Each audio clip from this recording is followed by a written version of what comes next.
Let's maul in the Central Committee. Let's cringe in the Central Committee. Let's bog in the Central Committee right now.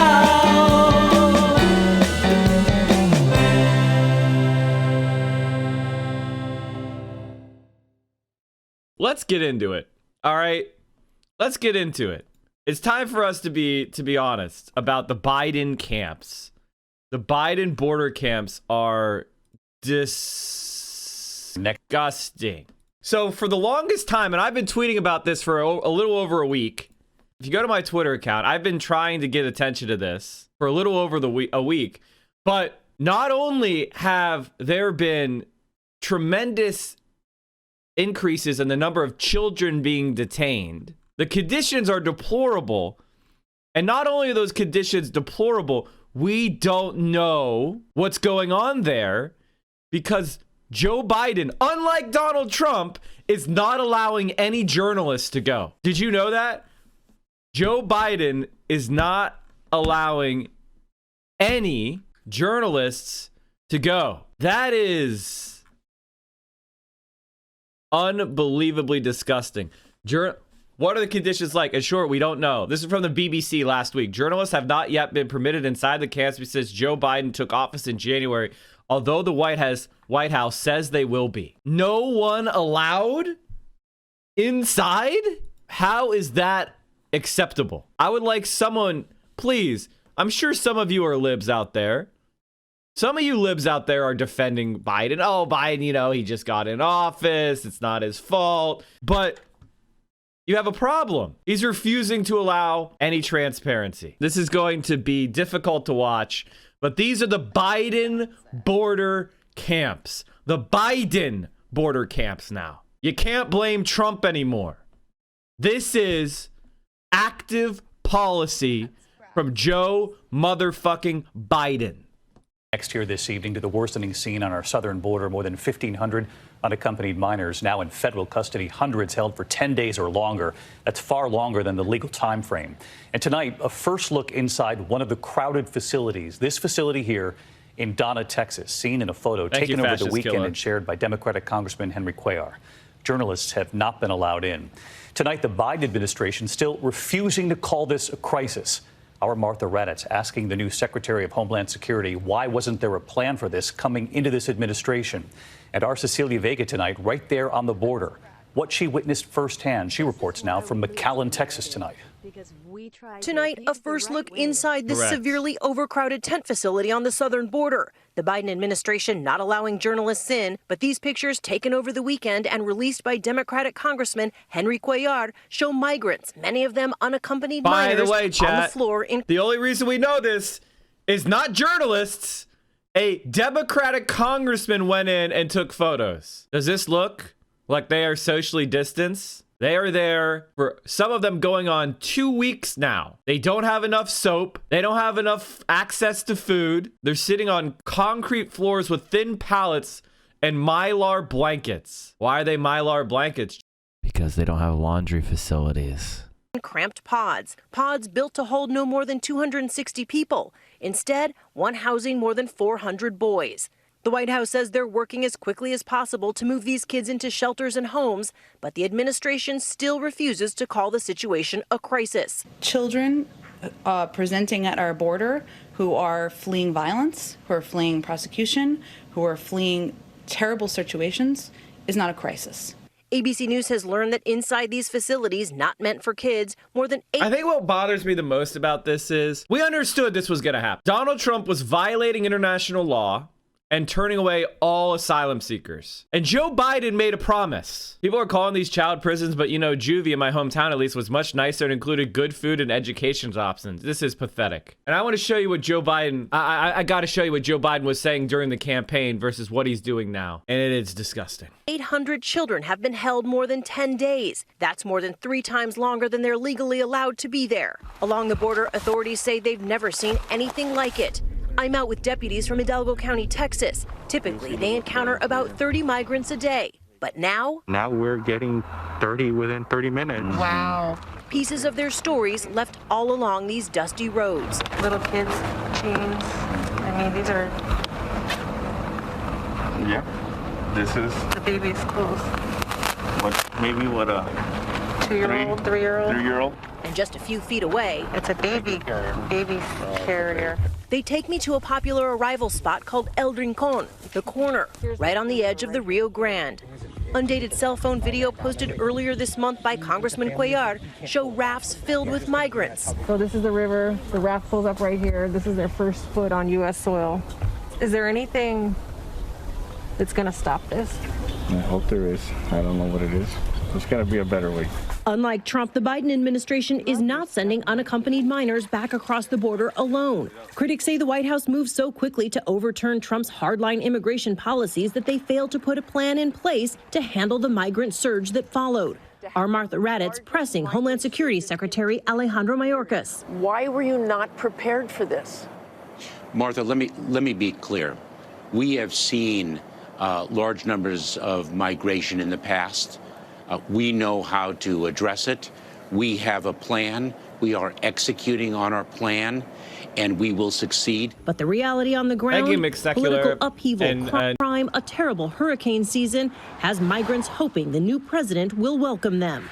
ABC's Marcus Moore in southern Mexico meeting this father and 3-year-old son. They're 12 days into their journey, walking north all the way from Honduras. The dad says he heard President Biden is giving opportunities to people like him. He says we thank him from the bottom of our hearts. So let's get to Cecilia Vega. She's with So I us have a live. serious question for you. For most of America's history, if you've been on the stream before, you know that our immigration policy was be here for 2 years and you become a citizen and all your children under 21 become citizens as well. That was our immigration policy up until we passed something known as the Chinese Exclusion Act. America, and I want to just say, people are calling this a crisis at the border. And one of the things you have to ask yourself is, how many children is this? How many? How many children is this? Now, if you want to understand, the grand total of unaccompanied minors since 2003 is 400,000.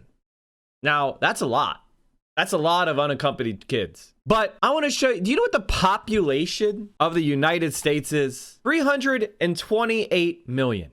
That is a blip. It's a tiny, tiny, tiny fraction. And that's for 20 years. So in 20 years, we get about 20,000 migrant kids a year. 20,000 out of 32 or 328 million. You're telling me the richest country in the world with 328 million people cannot handle 20,000 refugee children a year? That's the context that we're in. A pathetic country. From the bottom of our hearts. Also, a young man fleeing a country that we destroyed. Where is he from? Meeting this father and 3-year-old son. They're 12 days into their journey, walking north all the way from Honduras. Honduras, chat.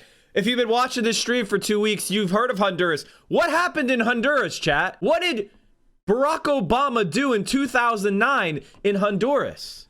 What did Barack Obama do in 2009 in Honduras? Okay, I don't want Honduras.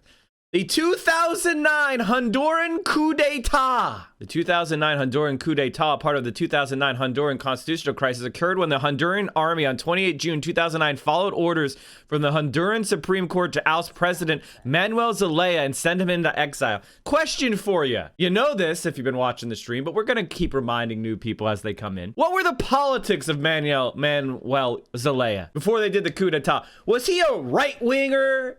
Was he a right winger like the one they have in El Salvador right now that Tucker Carlson is putting on? What do you think? Zelaya had attempted to schedule a non-binding poll on holding a referendum on convening a constituent assembly to rewrite the Constitution. Zelaya refused to comply with some court orders to cease. In other words, this man wanted to do a non-binding poll of his country about a constitutional convention, and the Supreme Court